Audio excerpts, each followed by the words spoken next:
I stood in front of my mirror, my hands shaking a little as I tried to fix my hair.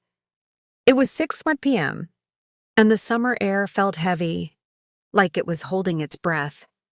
My name's Emily, and I'm just me, a 24-year-old with messy curls, a heart that beats too fast sometimes, and a habit of overthinking everything. Tonight was different, though. Tonight was my first date with Lucas, and I couldn't tell if my stomach was doing flips from excitement or pure fear. I met Lucas 2 weeks ago at a tiny cafe near my apartment. I was there, scribbling in my journal, trying to make sense of my life. The smell of fresh coffee and warm pastries filled the air, and I was lost in my thoughts when he walked in. He had this easy smile, the kind that makes you feel like you've known someone forever. His brown eyes caught mine, and I swear my pen froze mid-sentence. "Is this seat taken?" he asked, pointing to the chair across from me. I shook my head, too shy to speak. And that's how it started. Two strangers sharing a table. Then a conversation, then a spark. Now here I was, staring at my reflection, wondering if my blue dress was too much or not enough. To be honest, I wasn't sure I was ready for this. I hadn't dated in years. My last relationship ended in tears and promises I knew he'd never keep. But Lucas, he seemed different. Maybe it's just me, but there was something about the way he listened. Really listened when I talked. Like my words mattered. Like I mattered. I grabbed my purse and took a deep breath. The clock said 6:15. He'd be here soon. My apartment was small. Just a cozy one-bedroom with books piled everywhere and fairy lights strung across the walls. I loved it, but it felt so empty sometimes. Tonight, though, it felt alive, like it knew something big was coming. The doorbell rang and my heart jumped. I opened the door and there he was, Lucas in a simple white shirt and jeans, his hair a little messy from the wind. "Hey, Emily," he said, his voice soft but warm. "You look, wow." I blushed, my cheeks burning. "Thanks," I mumbled, suddenly forgetting how to form sentences. We walked to his car, and I noticed the way he held the door open for me, his hand brushing mine for just a second. It was such a small thing, but it sent a shiver down my spine.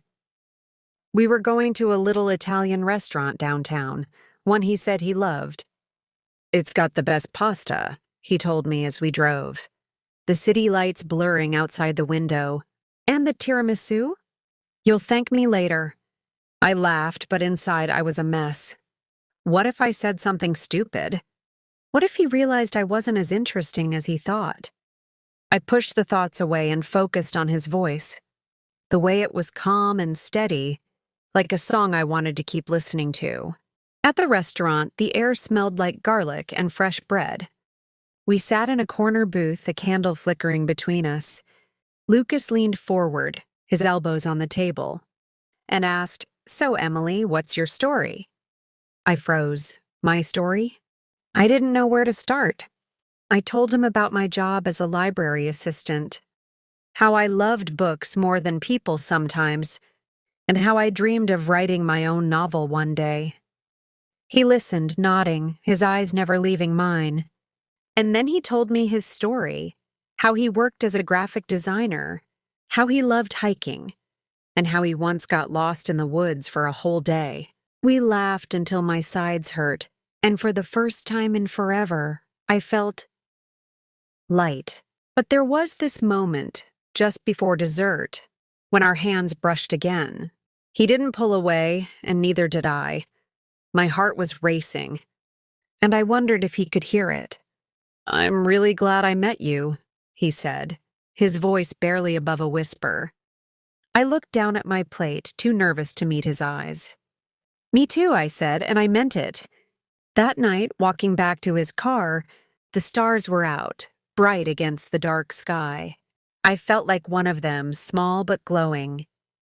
Maybe it's just me, but I thought, maybe this could be something real. It was almost 10 p.m. when we left the restaurant. The air was cooler now, and I pulled my sweater tighter around me. Lucas suggested a walk by the river, and I said yes before I could overthink it. The city was quiet, just the sound of our footsteps and the soft rush of the water. We didn't talk much at first, and that was okay. The silence felt comfortable, like we didn't need words to fill it. But inside, my mind was loud. I kept thinking about how perfect this felt, and that scared me. Things that feel perfect usually break. I'd been here before, falling too fast, hoping too much, only to end up alone again.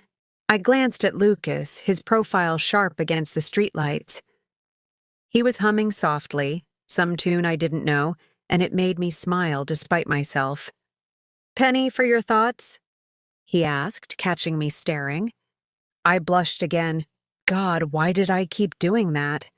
"I'm not sure," I said, my voice shaky. "I guess I'm just happy. But it's scary, you know?" He stopped walking and turned to face me. "Scary how?" he asked, his eyes searching mine. I took a deep breath. To be honest, I don't trust happy. It feels like it's going to disappear. My voice cracked, and I looked away, embarrassed. Why did I say that? Now he'd think I was a mess. But Lucas just stepped closer, his hand brushing my arm. "Hey," he said softly. "I get it. Happy can be scary. But maybe we can figure it out together." My chest tightened and I felt tears prick my eyes. Not sad tears, but the kind that come when someone sees you. Really sees you. I nodded, unable to speak. We kept walking, our shoulders almost touching, and I felt something shift inside me, like a door I'd kept locked was starting to open. We sat on a bench by the river, the water reflecting the city lights like a painting. Lucas told me about his family, how his mom used to make him pancakes every Sunday, and how he still called her every week. I told him about my dad, how he taught me to ride a bike when I was 6, and how I still missed him every day since he passed away. It was heavy, but it felt good to share it. Like letting go of a breath I'd been holding. And then, out of nowhere, he took my hand. His fingers were warm, steady, and I didn't pull away. "Emily?" he said, his voice low. "I don't know what this is yet, but I want to find out." My heart stopped, then started again, faster. I wanted to say something clever, something romantic. But all I could manage was, "Me too." We stayed there for hours, talking, laughing, sometimes just sitting in silence. The night felt endless, like it could hold all our hopes and fears. But as the clock neared midnight, I knew it was time to go home. Lucas drove me back, and when we reached my apartment, he walked me to the door. "Can I see you again?" he asked, his eyes bright in the dim light. "Yes," I said, my voice stronger than I expected. He smiled, leaned in, and kissed my cheek. It was soft, quick, but it felt like a promise. I watched him walk away, my heart full and terrified all at once. Back in my apartment, I couldn't sleep. My mind was replaying every moment. The way Lucas laughed. The way his hand felt in mine. The way he looked at me like I was someone worth knowing. I sat on my bed, the fairy lights casting a soft glow, and I felt alive, but also scared. So scared. I grabbed my journal and started writing. I wrote about the cafe, the restaurant, the river. I wrote about how Lucas made me feel like I could be enough, just as I am. But I also wrote about the fear that this was too good, that I'd mess it up, that I wasn't ready. I'm not sure, but I think I was afraid of losing myself in this, in him. I thought about my past, about the boy who broke my heart 2 years ago. His name was Ben, and he was everything I thought I wanted. Charming. Funny, confident. But he wasn't kind. Not really. He made me feel small, like my dreams were silly, like my feelings were too much. I stayed too long hoping he'd change. But he didn't. When it ended, I promised myself I'd never let anyone make me feel like that again. But Lucas wasn't Ben. He was different. He asked questions. He listened. He didn't rush me or push me to be someone I wasn't. Still, I couldn't shake the fear. What if I fell too hard? What if I got hurt again? I closed my journal and hugged my knees to my chest. Maybe it's just me. But I felt like I was standing on the edge of something big. And I didn't know if I was brave enough to jump. The next morning, I woke up to a text from Lucas. Morning, Emily, last night was amazing. Coffee today? My heart did that flippy thing again. I typed back, yes, please, before I could overthink it. We met at the same cafe where we first talked, and it felt like coming home. He was already there, 2 cups of coffee on the table, his smile as warm as ever. We talked for hours about everything and nothing. He told me about his favorite book, a sci-fi novel about time travel, and I told him about my love for poetry.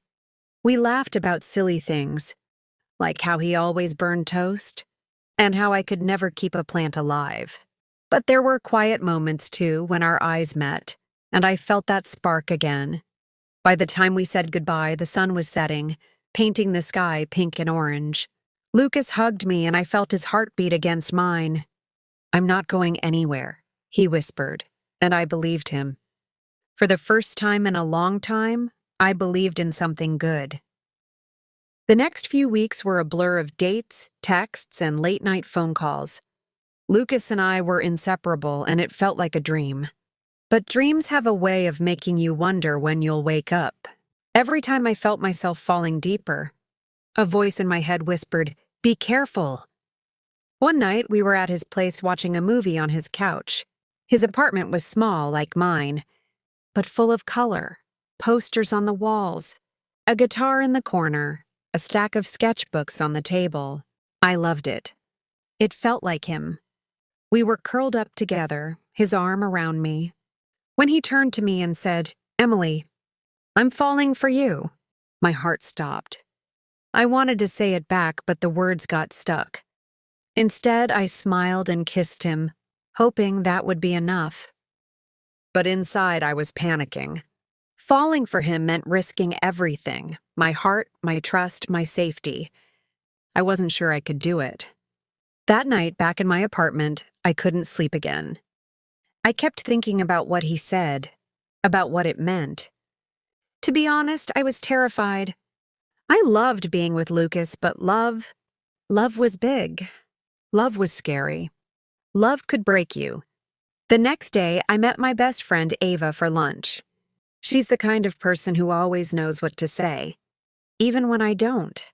I told her everything, about Lucas, about my fears, about how I felt like I was standing on a cliff. She listened, sipping her iced tea. And then she said, "Emily, you're allowed to be scared, but you're also allowed to be happy. Don't let fear steal this from you." Her words hit me hard. I realized I'd been holding back, keeping Lucas at arm's length because I was afraid of getting hurt. But what if I was also keeping myself from something amazing? I went home and called him. "Can we talk?" I asked, my voice shaky. He came over and we sat on my couch, the fairy lights glowing softly. I took a deep breath and told him everything, my past, my fears, my doubts. I told him I was falling for him too, but I was scared. So scared. He listened, his eyes never leaving mine. And when I finished, he pulled me into his arms. "We'll go slow," he said. "We'll figure it out, together." And in that moment, I felt safe. Not perfect, not fearless, but safe. Months passed, and Lucas and I grew closer. We weren't perfect. There were arguments, misunderstandings, moments when I doubted myself or him. But we always came back to each other. We always chose each other. One night, exactly 6 months after our first date, Lucas took me back to the river. It was winter now, and the air was crisp, our breath visible in the cold. He held my hand, his fingers warm against mine. And we walked to the same bench where we sat that first night. The stars were out again, brighter than ever. "Emily," he said, his voice steady but full of emotion. I don't know what the future holds, but I know I want you in it. I love you. My heart swelled, and this time the words came easily. I love you too, I said, tears in my eyes. We kissed under the stars, and it felt like the first night all over again, full of hope, fear, and something bigger than both of us. I realized then that love isn't about being fearless. It's about being brave enough to try, even when you're scared. It's about choosing someone over and over, even when it's hard. That night, back in my apartment, I wrote in my journal again. I wrote about Lucas, about love, about how it feels to let someone in. And I wrote this: if you're reading this, and you're scared to love, to trust, to try, don't let fear win. Take a chance. Let someone see you, flaws and all. Because love isn't perfect. It's messy, it's scary, it's real. But it's worth it. So here's my advice to you: be brave, love deeply, and if you're ready to share your own story, write it down. Tell a friend. Let it out. Because your story matters just like mine.